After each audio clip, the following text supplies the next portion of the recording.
दोस्तों, एक ऐसी डिमोनिक लड़की जो किसी के साथ सौदा करके उसके जानी दुश्मन को नरक में भेज सकती है, और इस लड़की का नाम है जिगोकू शोजो या फिर हेल गर्ल। इस मूवी की कहानी कमाल की है और IMDb ने इसे 5 आउट ऑफ 10 की रेटिंग्स दी है। कहानी में हमें बहुत कुछ सीखने को भी मिलेगा, तो मेक श्योर वीडियो को पूरा लास्ट तक देखना। चैनल पे नए हो तो इस चैनल को और मेरे सेकंड चैनल को, जहाँ पे सेम वीडियो इंग्लिश में मौजूद है, तुरंत सब्सक्राइब कर दो, क्योंकि अब हम देखने जा रहे हैं जिगोकू शोजो मूवी की एक डरावनी कहानी। तो ये कहानी शुरू होती है एक क्लास में एक लड़की को गाना गाते हुए दिखाते हुए। ये साल था 1965 और उस दिन सूरज बहुत ज्यादा लाल था। हम लोग एक लड़की को देखते हैं जिसे इस सब से डर लग रहा था कि तभी उसकी तरफ एक डिमोनिक बुढ़ा बढ़ने लगता है। वो लड़की उस बुढ़े से बच के भागती है, पर वो टकरा जाती है एक डिमोनिक लड़की से जिसने किमोनो पहन रखा था, जिसके बाद उस लड़की के सामने एक सामुराई टाइप का डीमन भी आ जाता है। डर के मारे वो लड़की एक क्लास के अंदर छुप जाती है, जहां पर फाइनली उसके सामने आती है वो गाना गाने वाली लड़की। दोस्तों, उस लड़की का नाम है आई, जिसे हम लोग हेल गर्ल के नाम से भी पुकारेंगे, और ये कौन है हमें जल्दी ही पता चलेगा। आई अब अपनी शक्तियों से उस लड़की को पुराने दिन की एक बात याद दिलाती है, और हमें पता चलता है कि ये लड़की असल में एक दूसरी मासूम लड़की को बहुत ज्यादा मारती पीटती थी। एक बार तो इस बदमाश लड़की ने उस मासूम लड़की को दीवार में देकर मार दिया था, और अब इसलिए ही आई है इस लड़की को नरक में ले जाने के लिए, क्योंकि उस मासूम लड़की ने आई के साथ एक श्रापित वेबसाइट पे एक सौदा किया था। आई अब उस लड़की को नरक में भेज देती है, और अब क्लास में आती है वो मासूम लड़की, जिसे अब लग रहा था कि शायद उसने शैतान के साथ सौदा कर कर गलती करी, क्योंकि दोस्तों सौदे के हिसाब से अब जब ये मासूम लड़की मरेगी तो इसकी आत्मा को भी आई अपने साथ नरक में ले जाएगी। अब यहाँ से सीन जाता है 2019 में, जहाँ पर अब वो मासूम लड़की बूढ़ी हो चुकी है और वो जल्दी ही मरने वाली है। उस बुढ़िया के बेटे कूडो से भी हम मिल पाते हैं, जो एक जर्नलिस्ट है, और उसकी माँ ने अपने बेटे को सब कुछ आई के बारे में बता रखा है। कूडो जानता है कि उसकी माँ को आई लेने के लिए आएगी, पर उसे इस बात पे यकीन नहीं है, और इसलिए वो आई का इंतजार हमेशा करता रहता है। कूडो अब एक दिन थोड़ी देर के लिए जब बाहर पानी लेने के लिए जाता है, तभी उसकी माँ को आ जाता है हार्ट अटैक, और उसे लेने के लिए आ जाती है आई। आई बोलती है कि अब हमारा सौदा पूरा हो जाएगा, जिसके बाद वो उसे नरक में ले जाती है, और कूडो को मिलती है अपनी माँ की डिमोनिक लाश। कूडो को लाश देखकर यकीन था कि हेल गर्ल वहां पर आई थी, और अब कूडो उस श्रापित वेबसाइट के बारे में लिख देता है एक स्टोरी, और सीन जाता है एक स्कूल में, जहां पर हम 4 लड़कियों को देखते हैं वो स्टोरी पढ़ते हुए। उन लड़कियों को पता चलता है हेल कॉरेस्पॉन्डेंस नाम की एक श्रापित वेबसाइट के बारे में, जिसपे अगर कोई किसी का नाम रात के 12 बजे लिख देगा तो आई नाम की एक डिमोनिक लड़की उस जानी दुश्मन को आकर अपने साथ नरक में ले जाएगी। इस सौदे के साथ एक कैच भी था, और वो यही था कि मरने के बाद सौदा करने वाले की आत्मा भी नरक में ही जाएगी। खैर, उन चारों में से एक लड़की का नाम था मीहो, जिसे आई की झलक अपने आसपास दिखती है, और इतना ही नहीं, मीहो अपनी दोस्तों को ज्यादा पसंद नहीं करती थी। खैर, स्कूल के बाद मीहो जाती है माकी नाम के एक लोकल सिंगर के कॉन्सर्ट में, पर वहां पर एक लड़का मीहो को टच करने लगता है। मीहो डर जाती है, पर उसकी मदद करती है हारुका नाम की एक दूसरी लड़की, जो उस आदमी को पकड़कर अपने साथ ले जाती है और लॉबी में बुरी तरीके से पीटती है। इसके बाद हारुका और मीहो साथ में कॉन्सर्ट को एंजॉय करते हैं और बन जाते हैं गहरे दोस्त। हारुका बहुत ज्यादा कूल थी, और मीहो को कूल लोग ही हमेशा से पसंद थे। शो के बाद वो दोनों रेस्टोरेंट में बैठ के खाना भी खाते हैं, और वो दोनों माकी के बहुत बड़े फैन थे कि तभी वहां पर खुद माकी आ जाता है। हारुका माकी को साथ में चाय पीने के लिए बुलाती है, और माकी मान भी जाता है, क्योंकि उसे हारुका की आवाज अच्छी लगती है। माकी हारुका को बोलता है उसकी टीम का हिस्सा बनने के लिए, जिसके ऑडिशंस जल्दी ही होने वाले थे, पर हारुका बोलती है कि वो ऑडिशन जब ही देने के लिए आएगी जब मीहो को भी ऑडिशन देने का मौका मिलेगा। माकी ये शर्त मान जाता है और वहां से चले जाता है, जिसके बाद दोनों ही लड़कियां खुश होती हैं। अब इस सीन में भी जो मीहो है वो आई की झलक को देख पाती है, पर इस बात का रीजन हमें पता नहीं चलता, क्योंकि जो आई है वो पूरी मूवी में मीहो को झलक दिखाती रहेगी, जबकि ये स्टोरी से बात बिल्कुल भी कनेक्टेड नहीं है। पर शायद मीहो हमेशा से आई के साथ कनेक्टेड है, क्योंकि जो मीहो है उसका दिमाग भी थोड़ा डार्क है। अब नेक्स्ट डे क्लास के बीच में ही हारुका मीहो को लेने के लिए आ जाती है। वो टीचर को बोलती है कि मैं मीहो की बहन हूँ, पर जब टीचर नहीं मानती तो हारुका उसे चाटा भी मार देती है। वो अब मीहो को चलने के लिए बोलती है, पर मीहो की एक दोस्त उसे मना करती है, पर मीहो अपनी दोस्त को ही खिंचा के चाटे मारती है और खुशी से अपनी नई दोस्त हारुका के साथ स्कूल छोड़कर चले जाती है एक दूसरे कॉन्सर्ट में। दोस्तों, ये दूसरा कॉन्सर्ट सनाए नाम की एक लड़की का था, पर जब कॉन्सर्ट चल रहा था तभी ताकुरो नाम का एक गैंगस्टर आदमी स्टेज पर आ जाता है और चाकू से सनाए का चेहरा बुरी तरीके से काट डालता है। उसी कॉन्सर्ट में सिंगर माकी और जर्नलिस्ट कूडो दोनों मौजूद थे, जो ताकुरो को तुरंत ही पकड़ लेते हैं और ताकुरो को फिर पुलिस ले जाती है। इस सब के बाद मीहो और हारुका कूडो से मिलते हैं और मीहो पहचान लेती है कि कूडो ने ही वो हेल्थ कॉरेस्पॉन्डेंस वाला आर्टिकल लिखा था। कूडो यहाँ पे मीहो को अपना बिजनेस कार्ड देके चले जाता है और सीन जाता है सनाए पे, जिसका चेहरा अब बुरी तरीके से खराब हो गया था। सनाए की लाइफ ताकुरो ने खराब कर दी थी और इसलिए सनाए को बहुत ज्यादा गुस्सा आ रहा था। वो अपने बारे में इंटरनेट पे न्यूज पढ़ रही थी कि तभी उसे मिलता है कूडो का वो नरक वाली वेबसाइट का आर्टिकल। सनाए सोचती है कि अगर ये आर्टिकल सच है तो वो ताकुरो से अपना बदला ले सकती है, और इसलिए रात के 12 बजे वो हेल्थ कॉरेस्पॉन्डेंस साइट पर जाती है और ताकुरो का नाम डाल देती है। नाम डालते ही स्क्रीन ग्लिच करने लगती है और अचानक ही डिमोनिक हाथ निकलते हैं लैपटॉप के अंदर से, जो सनाए को पकड़कर अपने साथ ले जाते हैं। सनाए को अब होश आता है एक ईविल जगह पर, जहां पर बहुत सारी आत्माएं थी और सनाए बन चुकी थी एक अजीब सी कीड़ा। अचानक ही सनाए का पेट फट जाता है और हर जगह से केचुए बाहर निकलने लगते हैं, पर तभी सनाए चिल्लाती है और पहुंच जाती है एक नॉर्मल जगह पर, जहां पर उसके सामने आती है आई। आई सनाए को बोलती है कि जो तुमने अभी अभी देखा वो नरक था, जिसके बाद आई उसे दिखाती है एक लकड़ी की गुड़िया जिसे लाल धागे से बांधा हुआ था, और अब आई सनाए के सामने रखती है एक सौदे के हिसाब से जैसे ही सनाए गुड़िया के अंदर से लाल धागे को खोल देगी, ताकुरो नरक के अंदर चले जाएगा, पर इसके बदले जब सनाए मरेगी तो उसकी आत्मा भी नरक में ही जाएगी। इस सौदे से सनाए बुरी तरीके से डर जाती है और वो जाग जाती है, पर जागने के बाद उसके हाथ में थी वो श्रापित गुड़िया। अब सनाए को समझ नहीं आता कि उसे क्या करना चाहिए, और इसलिए अगले दिन वो मिलती है कूडो से। सनाए सब कुछ कूडो को बता देती है और उस गुड़िया को देखने के बाद कूडो को यकीन हो जाता है, क्योंकि ये गुड़िया वाली बात उसने अपनी आर्टिकल में नहीं लिखी थी। कूडो अब सनाए को मना करता है धागा खोलने के लिए, क्योंकि सनाए एक इंसान को मारने के बाद एक नॉर्मल जिंदगी नहीं जी पाएगी। पर सनाए अपने चेहरे से पट्टी उतारती है और अपना घिनौना चेहरा दिखाकर बोलती है कि अब मैं वैसे भी एक नॉर्मल जिंदगी नहीं जी सकती।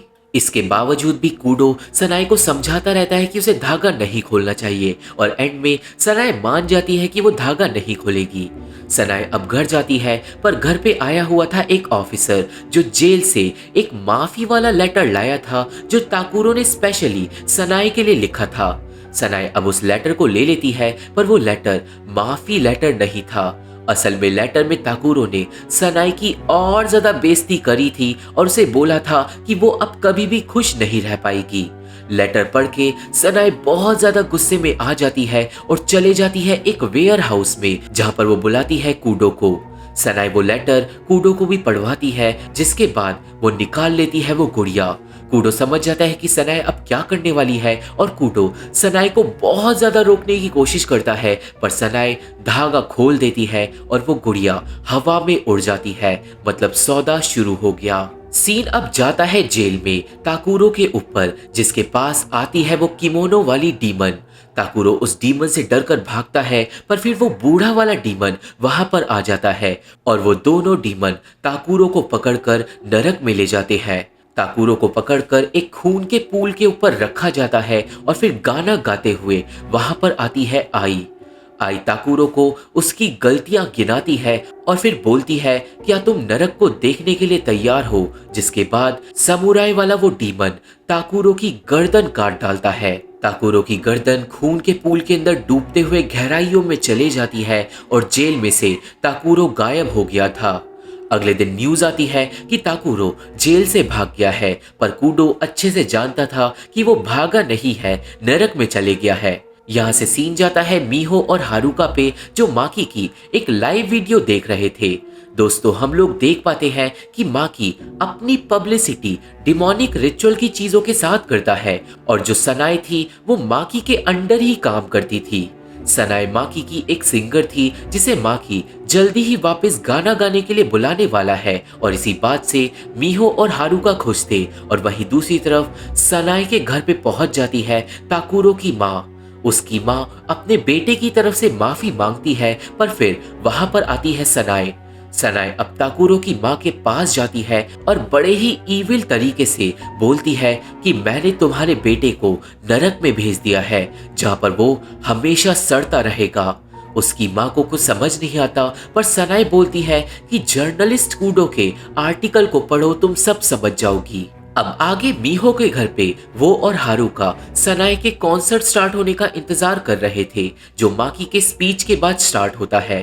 सनाए अब एक मास्क पहनकर गाना गा रही थी, पर दोस्तों उसके ब्यूटीफुल गाने के बीच में ही लाइट चले जाती है और आसपास के लोग बाग उसका मजाक उड़ाने लगते हैं। अब अचानक ही उसे सुनाई देने लगता है आई का गाना, जो अब आ गई थी उसके पास। आई को देखकर सनाए चौंक जाती है, पर दोस्तों से पता चलता है कि ताकुरो की माँ ने हेल्थ कॉरेस्पॉन्डेंस साइट पे जाकर सनाए का नाम दे दिया है और अब सनाए को जाना होगा नरक में। सनाए बोलती है कि प्लीज मेरे को छोड़ दो, मैं वैसे ही मरने के बाद नरक में जाऊंगी। पर आई बोलती है कि मैं तुम्हें छोड़ नहीं सकती, चाहे मैं तुम्हें कितना भी छोड़ना चाहूं। आई अब अपनी शक्तियों का इस्तेमाल करती है और बहुत सारे डिमोनिक हाथ सनाए को पकड़कर ले जाते हैं नरक में। वहीं दूसरी तरफ दोस्तों रियल दुनिया में सनाए का शरीर बिल्कुल जाम हो गया था, पर जब वो अचानक ही भागना स्टार्ट करती है, वो एक हॉलवे में जाकर गायब हो जाती है और किसी को पता नहीं चलता कि वो कहाँ गई। पर दोस्तों कूडो यहाँ पर समझ गया था कि सनाए के साथ क्या हुआ है। अब सनाए के गायब होने के बाद टाइम आता है उस ऑडिशन का, जिसमें हारुका और उसकी दोस्त मीहो को बुलाया गया था और हारुका और मीहो पहुंच गए थे प्रोडक्शन बिल्डिंग के पास। वो दोनों साथ में अंदर जाते हैं और साथ में ही ऑडिशन देते हैं और दूसरी तरफ कूडो को दिखाते हैं, जो ताकुरो की माँ पे नजर रखे हुए था, जो एक बार फिर से पहुंच गई थी सनाए के घर पे।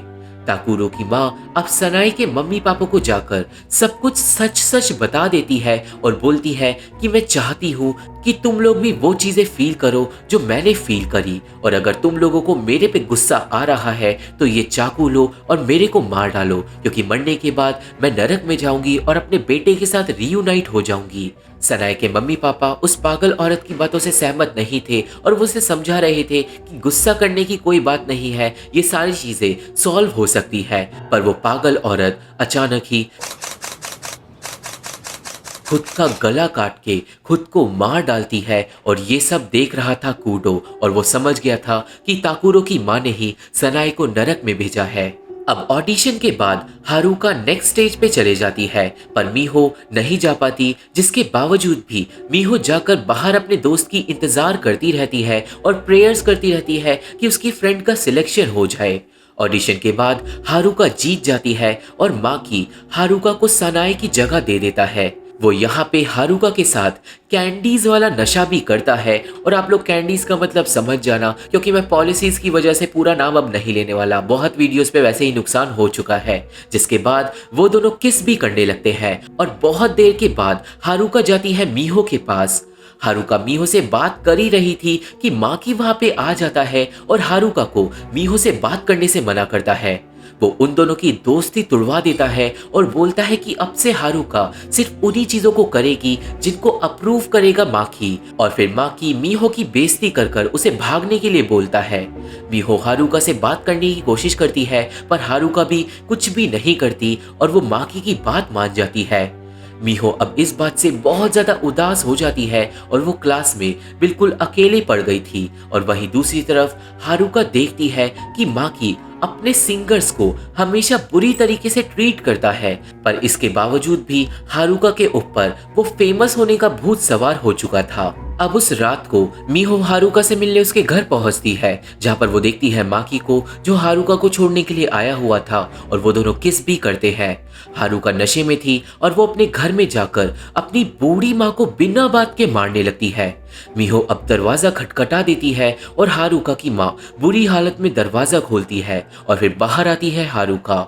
हारुका मीहो को उल्टा सीधा बोलने लगती है, चाटे मारने लगती है और उसे दूर रहने के लिए बोलती है, पर मीहो समझ गई थी कि माकी एक बुरा आदमी है और उसी ने ही हारुका का ब्रेन वॉश कर दिया है। अब अपनी दोस्त को बचाने के लिए मीहो फोन करती है कूडो को, वो भी उसके घर पहुंचने के बाद। कूडो मीहो को अपने घर में बुला लेता है, जहां पर मीहो कूडो से माकी के बारे में पूछती है, पर कूडो तो खुद माकी के बारे में नहीं जानता था, पर कूडो को अंदाजा था कि माकी एक अच्छा इंसान नहीं है। खैर मीहो कूडो को अपनी सिचुएशन बताती है और कूडो मान जाता है हारुका को बचाने के लिए, पर ऐसा करने के लिए उन्हें माकी के खिलाफ सबूत चाहिए होंगे। अब नेक्स्ट डे मीहो और कूडो जाते हैं और हारुका को कर लेते हैं किडनैप। रात भर में ही दोनों लोगों ने माकी के खिलाफ सबूत इकट्ठा कर लिए थे, जैसे माकी की कैंडीज खरीदते हुए फोटोज, कैंडीज के लाइव सबूत और एक रिकॉर्डिंग जो बहुत ज्यादा डिस्टर्बिंग थी। दोस्तों असल में माकी का प्लान हारुका के लिए कुछ और था, क्योंकि माकी हारुका को सैक्रिफाइस करने वाला था एक लाइव कॉन्सर्ट के टाइम पे, ताकि वो दुनिया में से बुराई को मिटा सके। बातों से तो लग रहा था कि माकी रिचुअल करके किसी एक एंटिटी को समन करना चाहता है, जिसे वो गॉडेस गॉडेस करके बोल रहा था, पर असल में माकी सिर्फ पागल है और गॉडेस वॉडेस कुछ भी नहीं है। उसका दिमाग कैंडीज की वजह से खराब हो चुका है। पर जब हारुका को ये सब पता चलता है कि माकी उसे मारना चाहता है तो वो थोड़ी घबरा जाती है। मीहो और कूडो बाद में हारुका को छोड़ देते हैं, पर हारुका सीधा जाती है माकी के पास और वहां पर वो माकी को कूडो का नाम लेके बताती है कि कूडो को तुम्हारे प्लान के बारे में सब कुछ पता है।